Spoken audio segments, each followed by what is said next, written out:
Hello friends, welcome back to the channel. I'm Terry, if you're new here. And if you are returning, thank you so much for joining me again today. So in one of my videos, I talked to you all about how I wanted to make the comparison of making new friends to dating because I ran across this article. Do I have lipstick on my teeth? Okay, I ran across this article and when I first saw the title, I was just like, what? There's no way. Why would it be similar? But as I read on and they kind of stated the case, I was like, oh my gosh, yeah, making friends in midlife is so much like dating. And I'm just going to hit some of the highlights, that I took note of, and I'd be curious to know what your thoughts are on that. If you think making friends at middle age or even older, right, is akin to dating. So let's go ahead and get into this share. All right, so as most of you know who are tuning into this channel, I recently relocated. So I grew up in Anchorage, Alaska, and I have since moved and relocated somewhere else. And, that decision, I don't want to say it didn't come easily because it's something that I had planned to do like for years. I wanted to leave Alaska. My parents and my siblings left back in 2000. I stayed.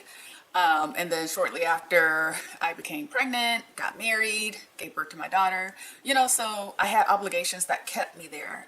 My daughter's father was not wanting to leave Alaska, so, that was fine. And then after we got divorced, I wanted to leave Alaska, but I didn't want to separate my daughter from her dad, so I decided to stay.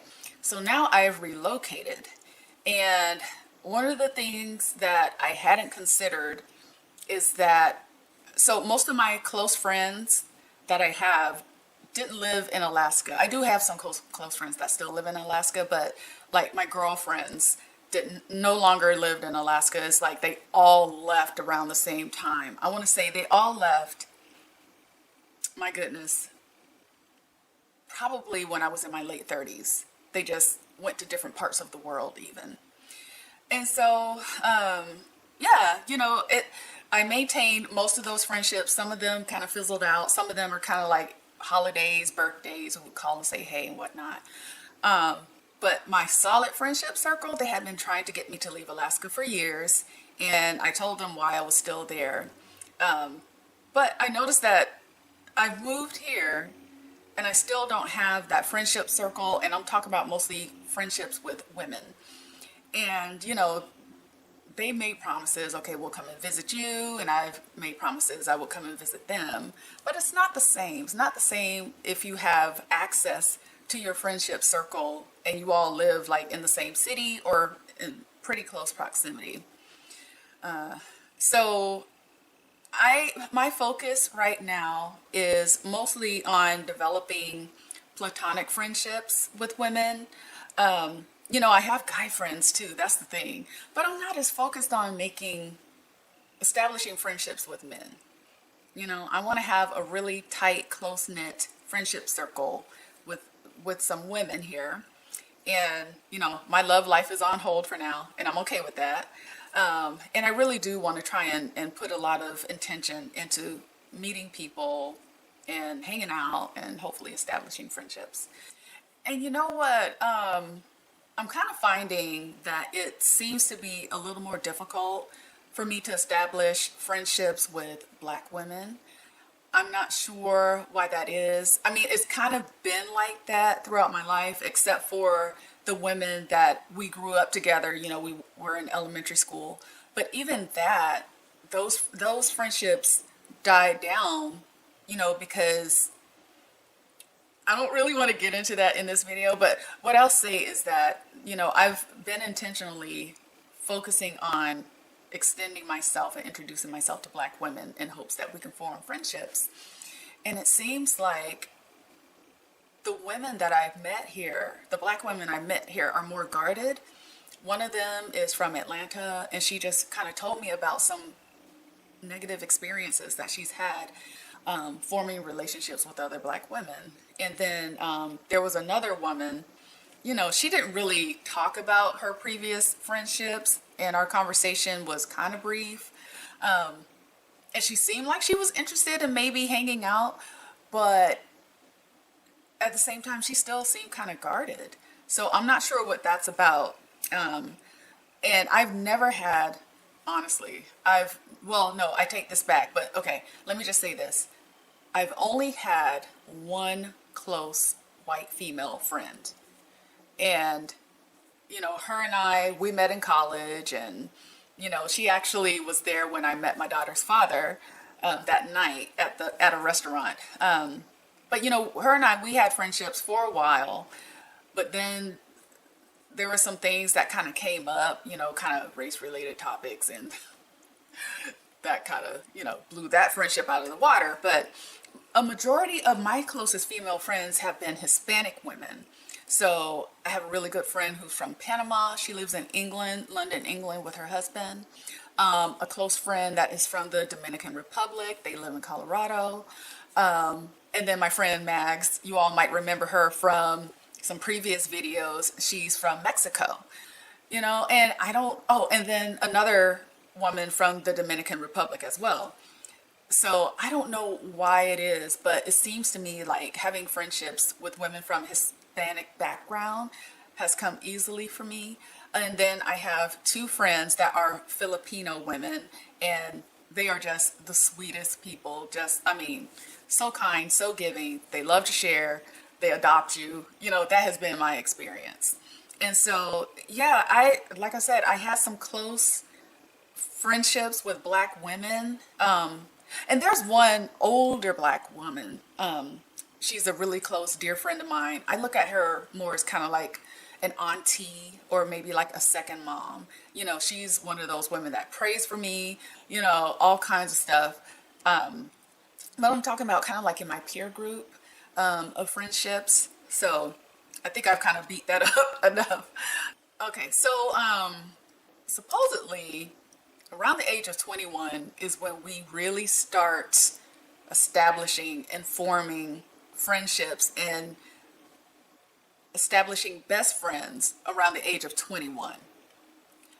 We have more time available, we're bonding we're going through the same experiences, we're coming into adulthood, maybe we're meeting our first love, maybe we're experiencing our first heartbreak, and you have more time to get out and socialize when you're in your 20s. And I can totally see that because I know when I was in my 20s, oh my goodness, I was hanging out, sometimes 7 days a week. And I think that frequency of hanging out with my friends really caused us to form close friendships.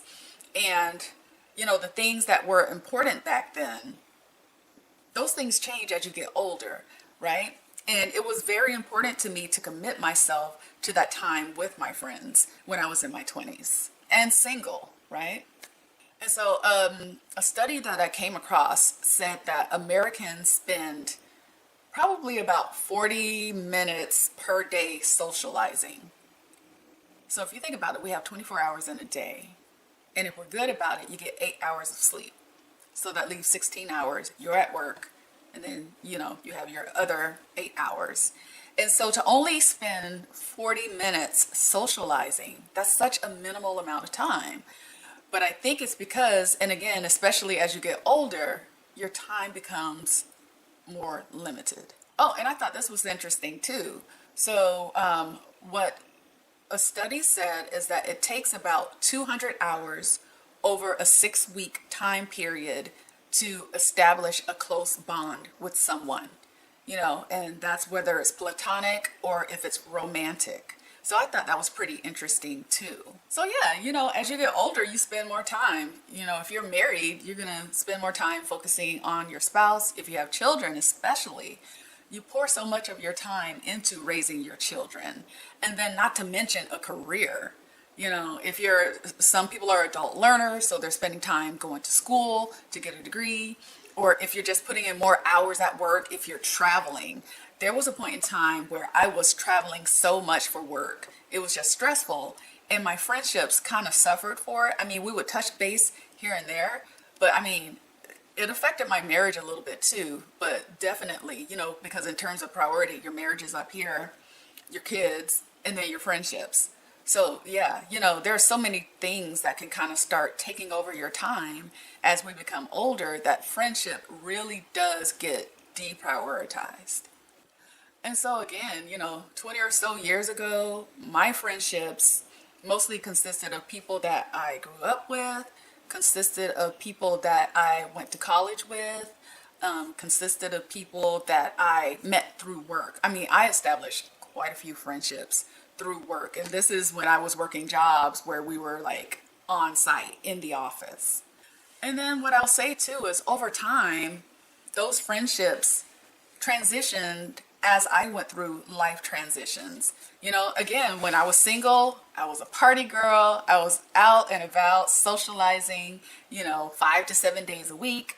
But then when I got married, of course, as a married woman, I'm not going to conduct myself the same way I did as a single woman, right? So I wasn't going out as much. And a lot of my friends were still single when I was married. And as a matter of fact, when I got divorced, they were still single, right? But I had to change that dynamic because I wanted to honor my marriage and I couldn't be out and about like that.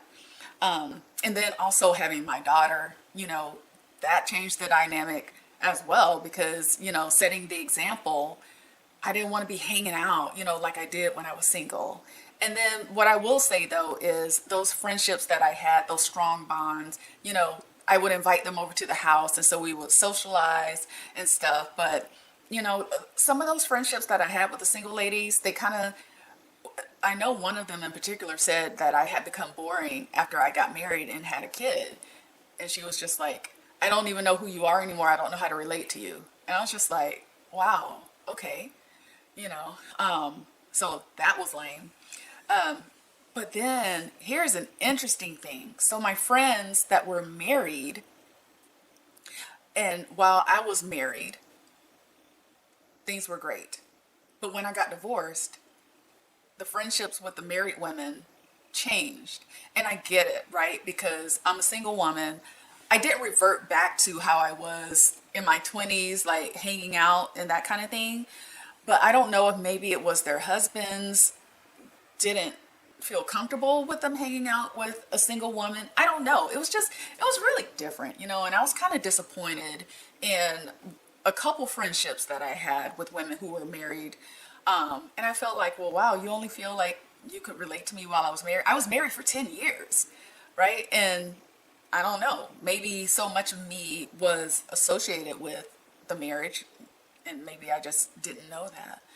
But yeah, I really mourned the falling away of a couple of what I thought were really close friendships that I had with some of the married women that I was friends with. But I get it, I changed, and so did the dynamics of some of those friendships.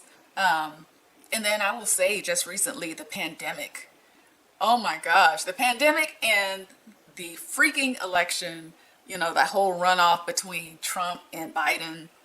And I lost at least 2 friendships that I can think of right now. And they were with a couple guy friends that I had. Because we had a difference of opinion on how the pandemic was being handled, on the virus, on the election. And my thing is, I can sit and listen to your point of view. Why can't you show me that same respect? And I mean, oh my gosh, y'all, it got into some name calling and I had to get into some name calling. And then, the longer that conversation went on, I had to get slick with my mouth. And so, we cut those friendships off. But it was disappointing. I mean, yeah. But I always knew that I was going to leave Alaska, and my friends that I'm still friends with are relieved that I've moved because they're like, okay, this is an opportunity for us to come visit you, and you can come visit us more often because you're closer, which I think is fine. But again, it's not the same as if I had people here, that I was friends with. And I know it's still early. I haven't been here long. But that's something that's really important to me. Now, something I came across, which I thought was interesting. This article said that relationships kind of tend to die out around the age of 30. Or when you're in your 30s, like early 30s. Or maybe it was that whole span of your 30s. Anyway, I kind of somewhat agree with that, but that's only because, you know, when I was in my 30s, I was married, I had a child, and I was pretty heads down in my career. And so maybe that's a common thing that happens for people when they're in their 30s. And this is just, from a woman's perspective. I'd be interested to hear what men have to say about this as well. But that would kind of explain why when you're in your 40s, you're wanting to make new friends, that it can be kind of similar to dating, right? Because the way you make friends, I would think, as you mature, is a little more intentional, or at least I know it is for me. Showing up at work, being around the same people every day, if they're cool, then you kind of form the friendship. Same thing if you're going to college, maybe you're studying together, so on and so forth. But outside of that, it's kind of like, okay, at this point in my life, if I meet people, I try to put myself in different places and, go to events. And I haven't been to that many events, but I'm planning to go to more events to meet people with more intentionality, right? And these are some of the things that I jot down that it says people in middle age look for when they're looking to establish friendships. So we look at things like interests. Do you have shared interests, in conversations that you're having with people? Is there chemistry? Is it something to where you feel comfortable when you're speaking with that person? Or is it something to where when you talk to them, you kind of bristle a little bit? Or you just kind of find that your personalities don't jive right away? And then what are the relationship expectations? The one woman that I spoke to who moved here from Atlanta, she is very guarded. And so my expectation for friendships would be, okay, we hang out maybe every other week, and go and do something, some kind of activity, or, and then that goes back to the shared interests. Would they be interested in doing some of the same things that I do? And then the young lady that I met that kind of gave me some background, she's local to this area. She has small children. She has four children. So it's kind of like, hanging out or spending time with her every other week might be a little more challenging, right? And so communication style, do we talk on the phone? Do we say, hey, let's meet up for coffee? Do we text? It is, making friends can be a lot like dating. It is a lot like dating. I never thought about it. And then here's the other thing. How will this new person fit into your pre-existing friendship circle if you already have one? I don't have one. But if I meet someone who has kind of established a friendship circle already, they're also assessing, okay, is her personality type going to fit in nicely with my crew? With my group of girlfriends? Are they going to like her? You know what I mean? So you think about that too. I think you think about that when you're dating. I think about that when I'm dating. I'm like, would I be comfortable introducing this person to my friends, let alone my family? Think about that. Okay. So I connected with some people when I came here on my scouting trip this summer. And some of them were like, oh yeah, because they kind of had the same thought in mind. They were going to be transplants too. So I was like, this is perfect. We're both going through the same transition. We should be able to connect. Nope. Has not happened. And so one thing that I had considered, I don't know if I'm going to do it though. I watched the video where this girl went out on Bumble, and Bumble has this option to where you can meet friends on there. So Bumble is a dating site, but they also have another part of it where you can meet friends. And I don't know if I want to do that. I really don't, because you can meet some really strange people online, y'all. You can. I will never, ever go back online for online dating, ever in life. If I make a video saying that I went online to meet somebody, y'all better cuss me out in the comments, because I have lost my freaking mind if I decide to do that. But let me get off that. Okay, and so I kind of started looking into that as well, just kind of doing my little Google searches and stuff. And they said that sometimes people are swayed to swipe right for friendships now, based on whether or not they find the person attractive. And I'm like, what does that have to do with friendship though? You know? But then and when you swipe right, that means a yes. But then on the other hand, some people are inclined to swipe left, which means no, if someone says they still have children at home. So like me, myself, I'm almost an empty nester. I'm not quite all the way an empty nester.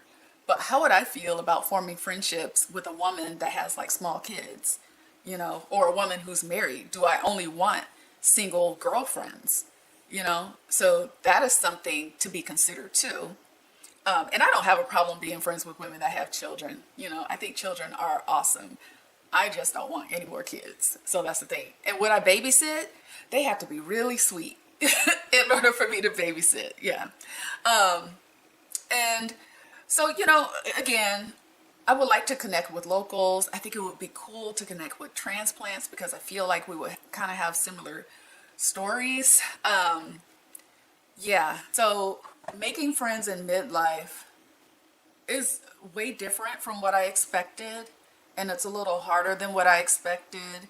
And I have to say too, you know, I was really certain that my life was solid while I was living in Alaska.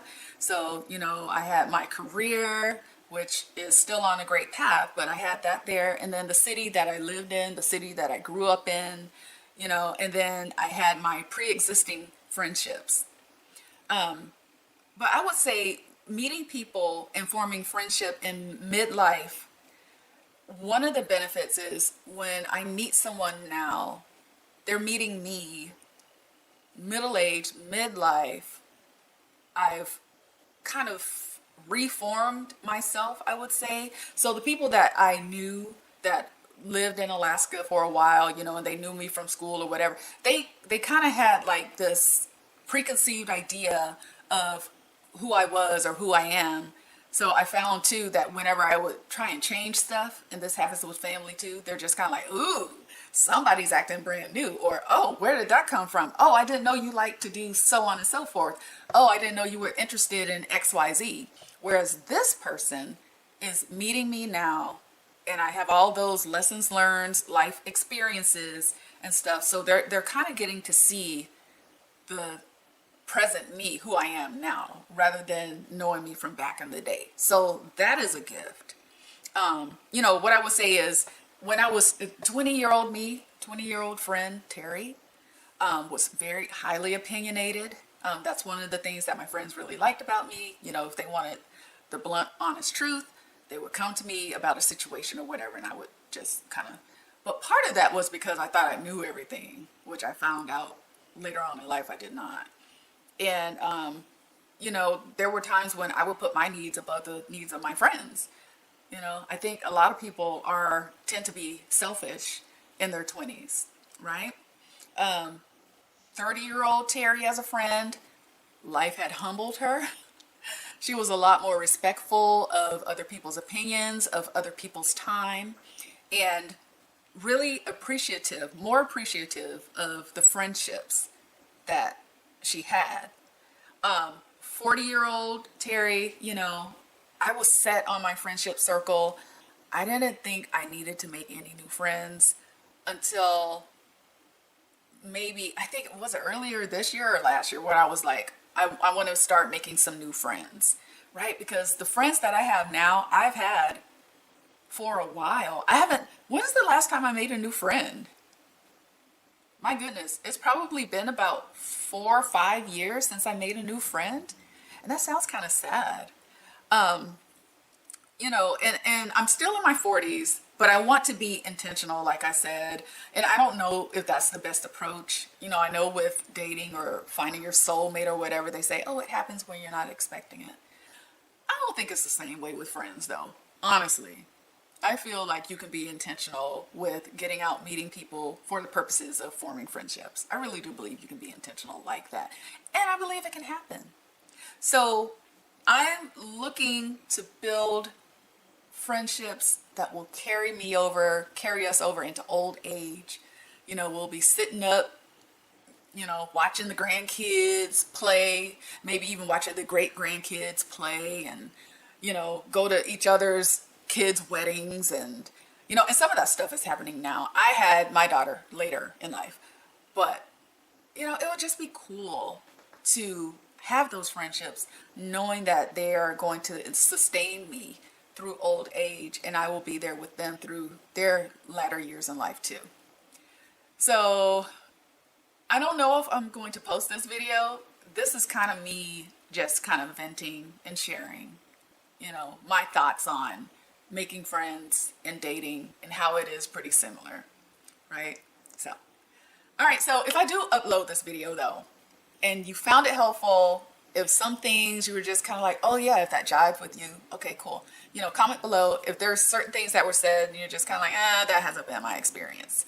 You know, comment down below as well. And give the video a like if you like it. And I think that's it for me. I'm going to go ahead and sign off. I got to get to work. All right, I'll talk to you all later.